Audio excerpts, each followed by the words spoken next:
China is preparing for a sea war against India and America. Chinese President Xi Jinping called on the armed forces to be prepared for conflicts. India and China are ready for war in the Indian Ocean. China versus India at Amerika.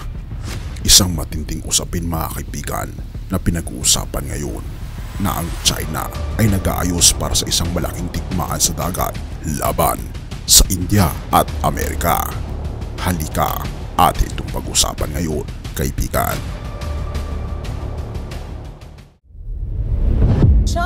Ayon sa ulat ng Gravitas, ang China ngayon ay nag-aayos ng isang malaking digmaan sa dagat laban sa India at United States of America. Ang Pangulo ng China na si Xi Jinping ay nagpahayag na ng digmaan, kaibigan, kung saan siya ay nakikipagpulong sa isang delegasyon ng People's Liberation Army pati na rin ng Armed Police Force ng China. Sinabihan niya ang mga kupunan na simulan na ang preparasyon. Ano nga ba ang uri ng preparasyong ito? Ang mga kupunan sa seguridad ay pinagsabihan na magtayo ng mga sistema na magtatanggol sa espasyo at magtatagdag ng kakayahan na pangalagaan ang pambansang seguridad. Sinabi ng Chinese state broadcaster na si Xi na humihiling sa mga sandatahang lakas ng China na mag-coordinate ng paghahanda para sa labanan sa karagatan, ang pangangalaga sa mga karapatan at interes sa karagatan, at ang pag-unlad ng ekonomiyang pangkaragatan. Tingnan lang natin ang panahon ng komento na ito. May nagaganap na tensyon sa South China Sea sa pagitan ng Pilipinas na hanggang ngayon ay masalibmuot pa rin ang relasyon ng China at ng Pilipinas. Ang mga barko ng Chinese Coast Guard ay nagkasalpukan sa mga barko ng Pilipinas. May dalawang pangyayaring ganito pa nitong nakaraang linggo. Una, isang barko ng Chinese Coast Guard ang bumangga sa isang barko ng Philippine Coast Guard. Isang oras lamang ang pagitan bago ang barkong Coast Guard ay sumalakay sa isang barkong supply ng Pilipinas. Binara, hinaras at pinububuhusan ng water cannon, at pagkatapos ay binangga ng barkong Chinese Coast Guard. Mayroon tayong mga video para sa inyo. Panoorin na lang natin nang makita natin ang pinagagawa ng China. Tunay nga na nagpapataas ito ng tensyon. Sinusubukang magpaputok ng digmaan sa dagat habang kumakanta ng mga himno ng kapayapaan sa lupa.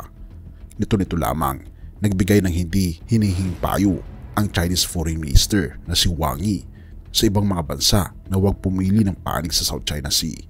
Sinabi niya, at narito ang isang quote, "Hindi namin papayagan ang pagmamahal na ito na abusuhin o ang pagsira sa batas ng karagatan sa harap ng mga sinasadyang paglabag. Gagawin namin ang nararapat na hakbang upang ipagtanggol ang aming mga karapatan ayon sa batas. Sa harap ng mga walang basehang provokasyon, magre-response kami ng agara at lehitimong countermeasures. Hinihikayat din namin ang ilang mga bansa sa labas ng rehiyon na huwag guluhin ang kapayapaan, pumili ng panig at maging mga disruptees at instigators sa South China Sea." Sa tingin nyo, alin mga bansa ang tinutukoy ng China? Ang Estados Unidos at ang India? Tara, isa-isahin natin. Tulad ng patuloy na sinasabi, ang Estados Unidos at Pilipinas ay may kasunduang pangdepensa.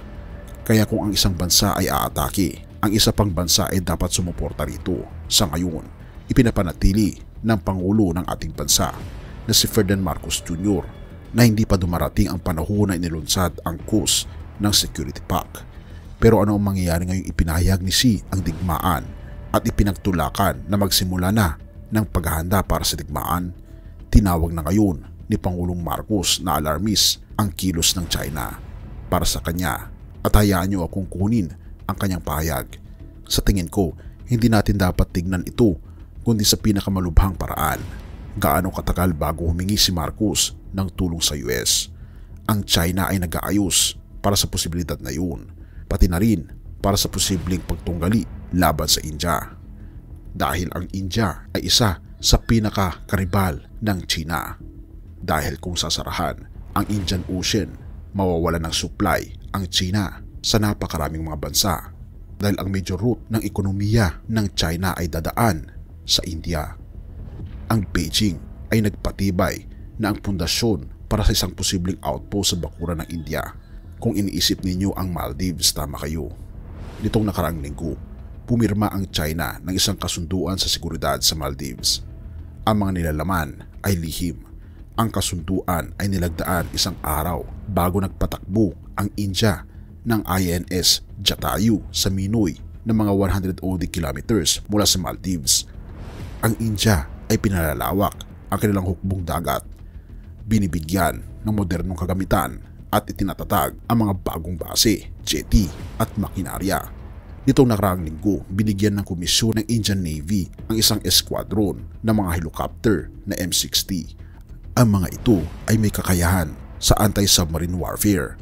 Simpleng sabi, may kakayahan silang makita ang mga submarino ng China kahit kaano sila kalalim sa dagat. Pumirma ang India at ang US ng kasunduan para sa 24 na M60 choppers na magiging karagdagang armas ng India hanggang sa 2025. Maliwanag na nilabanan ng China ang Indian Ocean. Pinadala ng mga Chinese Coast Guard para kunin ang mga port sa Indian Ocean mula sa Hunut Port ng Sri Lanka hanggang sa Gwadar Port sa Pakistan. Mayroon din ang China sa Chittagong Port at Bangladesh at sa Dor Port sa Djibouti. At ngayon ay tinatahi na rin ng China ang mga string sa Maldives. Sa papel, maaaring magtagumpay ito na kumuha ng estratehikong lokasyon na pabalik-balik sa India. Ngunit sino nga ba ang namamahala sa mga tubig? Ang mga pangarap ng Beijing na pamahalaan ang Indian Ocean ay nasira ng makapangyarihang hukbong dagat ng India. Sa ngayon, ang India ay nagtatayo rin ng isang base ng hukbong dagat sa Great Nicobar na tumitingin sa Strait of Malacca, ang katawang tubig kung saan dumaraan ang 80% ng supply ng langis ng China. Ang lakas at potensyal ng Indian Navy ay naging halata sa mga nagdaang linggo.